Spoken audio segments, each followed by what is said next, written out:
안녕하세요. 홍석현 변호사입니다. 요즘 같은 불경기에 양껏 배불리 먹을 수 있는 무한리필 식당 자주 이용하게 되죠. 저는 개인적으로 명륜 진사갈비나 샤브 올데이를 자주 이용하는 편인데요. 이번에 알고 보니까 명륜당이라고 같은 회사에서 운영하는 프랜차이즈더라고요. 이 두 개 브랜드 말고도 이태리 양조장, 개수리 막국수, 무공 돈가스도 명륜당이 가맹 본사로 있는 프랜차이즈인데요.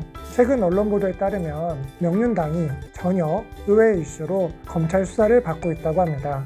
바로 미등록 대부업 혐의를 받고 있다고 하는데요. 대부업이라는 건 한마디로 말씀드리면 돈을 빌려주고 이자놀이를 하는 건데 외직업 프랜차이즈 본사가 대부업이라니 선뜻 이해가 되지는 않는데요.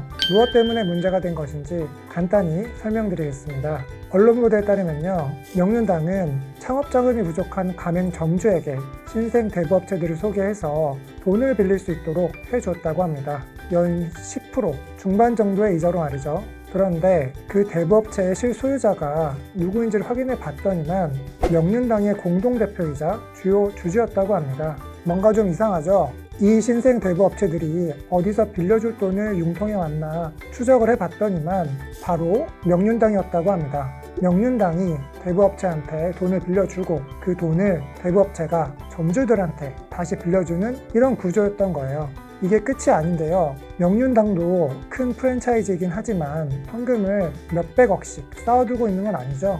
그럼 명륜당이 대부업체한테 빌려준 돈은 어디서 왔을까 봤더니만 명륜당이 산업은행에서 연 4% 이자로 대출받은 게 보이더라는 거예요. 가맹 본사가 산업은행한테서 연 4% 이자로 대출을 받아서 그 돈으로 중간에 대부업체를 껴가지고 가맹 점주들한테 연 10% 중반의 이자로 돈을 빌려주는 그런 그림이 나오는 거죠.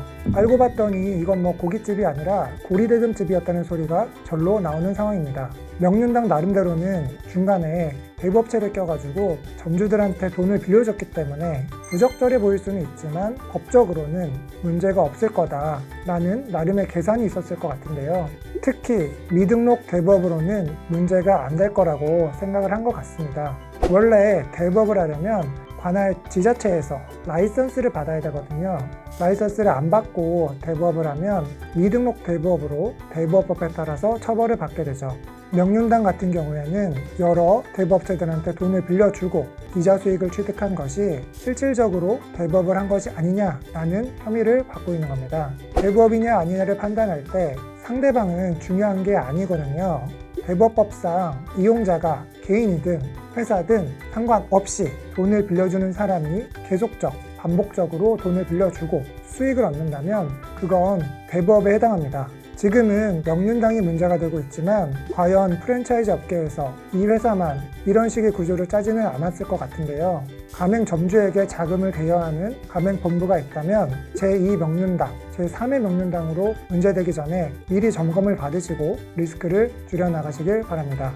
최근 대부업법이 대폭 개정되기도 했고 명륜당 사건이 이슈화가 되는 바람에 전체적으로 싹 한번 점검을 하지 않을까 싶습니다. 오늘 영상이 도움이 되셨다면 좋아요와 구독, 알림 설정 부탁드립니다.